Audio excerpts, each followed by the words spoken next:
Your feet already know something is wrong. Not dramatically, not all at once, but quietly, over months, maybe years, the way you walk has been changing. Your steps have gotten a little shorter. Your feet don't quite lift the way they used to. You find yourself looking down at the floor more than you look ahead. And if someone asked you about it, you might say, "I'm just being careful." But here is what I have to tell you today, and I need you to hear this clearly. That careful walk you have adopted, it is not protecting you. It is setting you up for the fall you are trying so hard to avoid. I have been practicing medicine for 20 years. I have sat across from hundreds of patients in their 70s and 80s who came to me after a fall, and almost every single one of them said the same thing. "I wasn't doing anything risky, doctor. I was just walking to the bathroom." Or, "I was just crossing the living room." Just walking. Just walking, and then suddenly their hip is fractured, their confidence is shattered, and their independence is on the line. Here is what nobody told them, and what I am going to tell you right now. The way most people over 75 walk is quietly, invisibly dangerous. And there is one specific change, a single adjustment to how your foot meets the ground with every step that can begin reversing that danger starting today. No equipment, no medication, no special shoes, just one shift in the way you move, and the difference it makes to your safety, your strength, and your independence is something I have watched transform patients' lives with my own eyes. Stay with me, because by the time this video ends, you will walk differently, and that difference could save your life. My name is Dr. Albert. I have spent 20 years in clinical medicine working with older adults, focusing on the physical changes that come with aging and how to stay ahead of them before they become emergencies. Falls are one of the most devastating and, most importantly, one of the most preventable threats facing Americans over the age of 75. What I am going to share with you today is not complicated, but it is something most doctors never take the time to explain in an exam room. So I am explaining it here for you right now. Let me give you a number that stopped me cold the first time I read it. Every single year, more than 1 in 4 Americans over the age of 65 experiences a fall. But after 80, that number climbs even higher. And according to the CDC, falls are the leading cause of both fatal and non-fatal injuries in older adults in this country. We are not talking about a fringe risk. We are talking about the #1 physical threat to your life and your independence at this stage of life. And here is what makes this so heartbreaking. Most of those falls are not caused by icy driveways or dangerous staircases. They happen in ordinary places, in kitchens, in hallways, at the edge of a rug, on a perfectly flat floor. Because the danger is not out there, the danger is in the walk itself. After age 60, the body begins to change in ways that directly affect how we move. Muscle mass declines, nerve signaling slows down. The small sensory receptors in the soles of your feet, the ones that tell your brain exactly where the ground is and how to respond to it, they become less sensitive. Your reaction time lengthens. Your brain takes a fraction of a second longer to process and respond to a stumble. Individually, each of those changes sounds manageable, but together they quietly reshape the way you walk, and most people have no idea it is happening until they are on the floor. Think about the way a healthy walk actually works. When you are young and moving without thinking about it, each step starts the same way. Your heel reaches forward and contacts the ground first. Your body weight then rolls smoothly forward through the arch of your foot, across the ball, and drives off through your toes. That rolling motion creates momentum, stability, and rhythm. It is one of the most beautifully engineered movement patterns the human body produces. Now think about what happens when that pattern breaks down. Imagine you have 2 wheels on a bicycle. When both wheels are fully inflated and rolling correctly, the ride is smooth and controlled. But if you slowly let air out of the front wheel, the whole system changes. The front end drops, the balance shifts, the ride becomes unpredictable. That is almost exactly what happens when the heel strike disappears from your walk. Without the heel making first contact, the foot starts landing flat or even toe first. The step gets shorter. The foot stops lifting cleanly off the ground. The upper body shifts forward to compensate. And what you end up with is what doctors and physical therapists call a shuffle gait. It looks like this: short steps, feet that barely clear the floor, a slight forward lean, eyes pointed down, arms that barely swing. From the outside, it looks cautious. From the inside, it feels safe.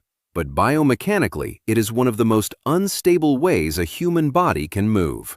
Because when your foot is only half an inch above the floor with every step, a rug fiber, a slightly raised tile, a doorway threshold, any of those can catch your toe and send you down before your brain has time to respond.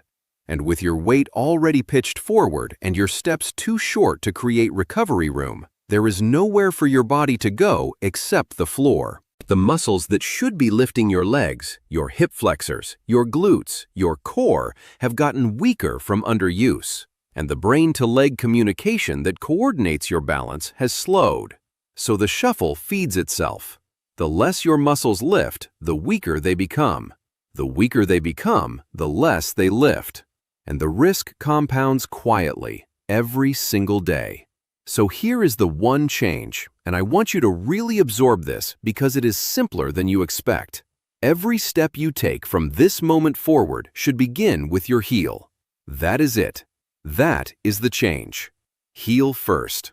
When you reach your heel slightly forward, just a few inches further than you have been stepping, and let it contact the ground before the rest of your foot, something remarkable happens throughout your entire body. The first thing is foot clearance. To reach your heel forward, your foot has to lift. It has to actually come off the ground with intention. That lift creates the clearance that keeps your toes from catching on obstacles.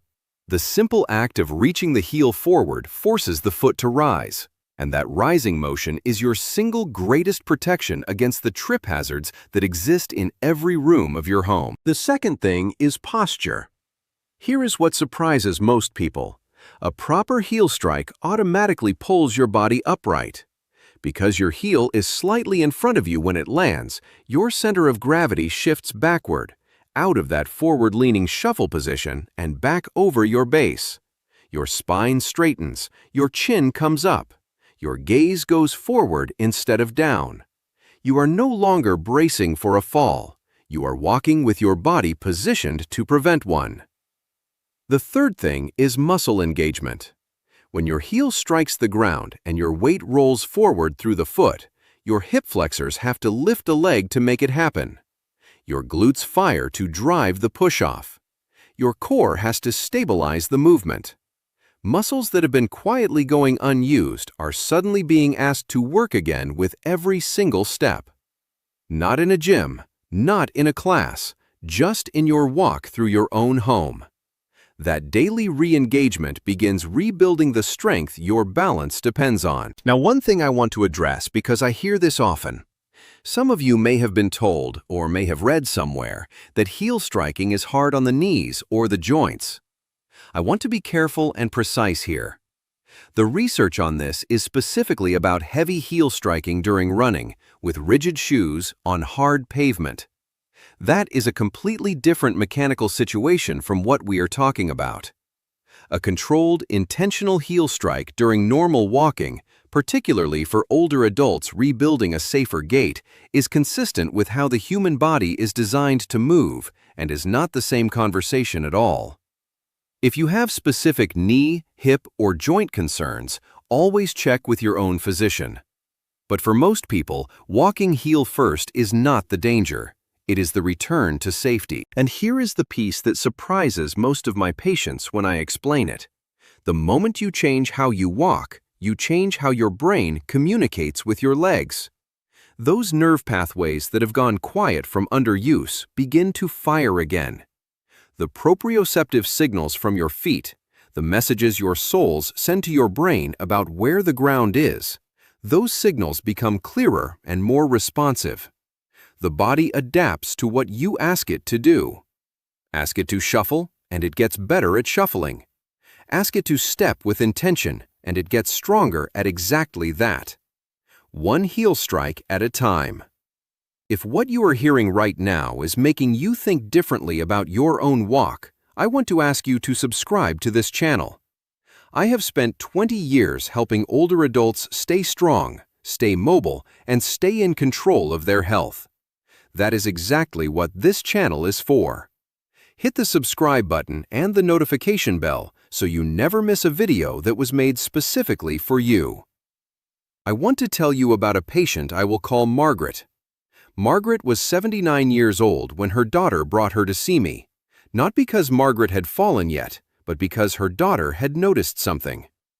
She told me, "Doctor, my mother walks like she is afraid of the floor."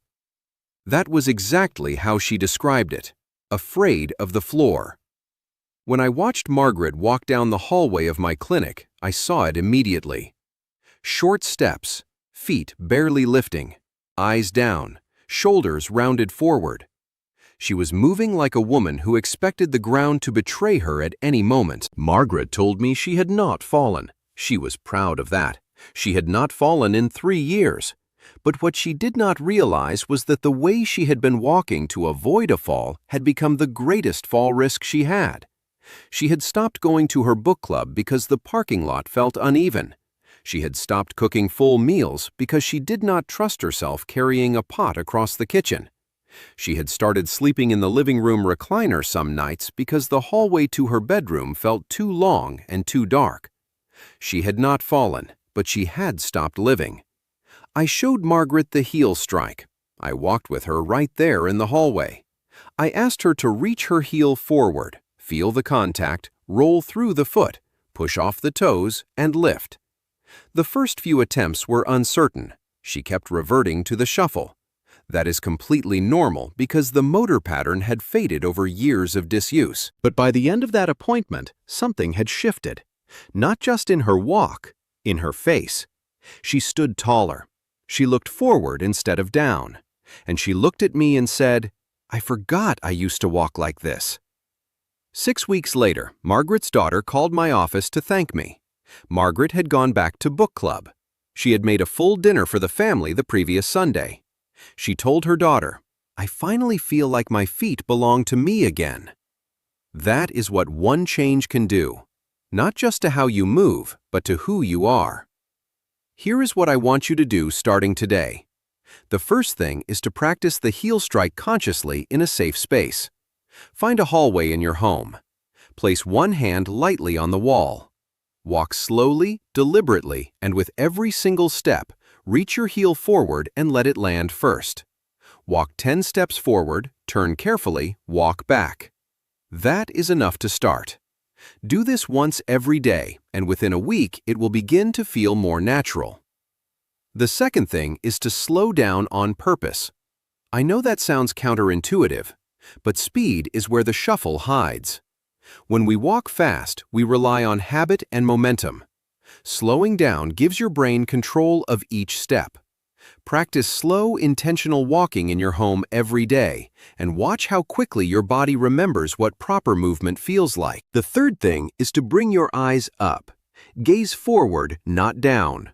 When your eyes go down, your chin drops, your shoulders round, and your weight shifts forward into exactly that shuffle posture. Looking ahead naturally encourages the upright posture that supports a proper heel strike. These things work together. The fourth thing is to speak with your doctor about your specific situation. If you have had a recent hip or knee replacement, if you are managing a balance disorder, or if you are on medications that affect your coordination or blood pressure, your doctor needs to be part of this conversation. This one change is safe for the vast majority of older adults, but your physician knows your individual history and should always be your first call. And the fifth thing is to pay attention to your footwear. A proper heel strike is much harder in thick-soled shoes that limit your ability to feel the ground. Shoes with a firm heel, a flexible forefoot, and a non-slip sole give your foot the feedback it needs. If you are unsure what footwear is right for you, a podiatrist or physical therapist can help guide you. I want to leave you with something to sit with. The ability to walk safely and confidently is not just a physical thing. It is everything. It is the trip to the mailbox in the morning. It is the walk down the aisle at your grandchild's graduation. It is the ability to get up in the middle of the night and move through your own home without fear. It is the difference between a life that feels like yours and a life that feels like something you are watching from a chair. You do not have to surrender that. Not because of age, not because of what has quietly changed in your body over the years. One heel strike, one small shift in how your foot meets the ground. That is where it starts. And from there, the muscles wake up, the pathways strengthen, the posture improves, and the confidence comes back. Not overnight, but step by step, in the most literal sense. I want to hear from you. Have you noticed your walk changing over the last few years? Maybe your steps feel shorter, or you find yourself looking down more than you used to. Leave me a comment below and tell me what you have noticed. Your experience might be exactly the thing another viewer needs to read today to take this seriously. If this video helped you, please share it. Send it to someone you love, a parent, a spouse, a friend who you have noticed moving more cautiously lately. Sharing this video is one of the kindest things you can do for someone's health today. And subscribe if you have not already. Every week, I bring you honest, practical, research-based health information made specifically for adults navigating this stage of life. Next, we're going to talk about something that affects nearly every person over 70 and almost nobody connects to fall risk, and it has nothing to do with your legs. You will not want to miss it.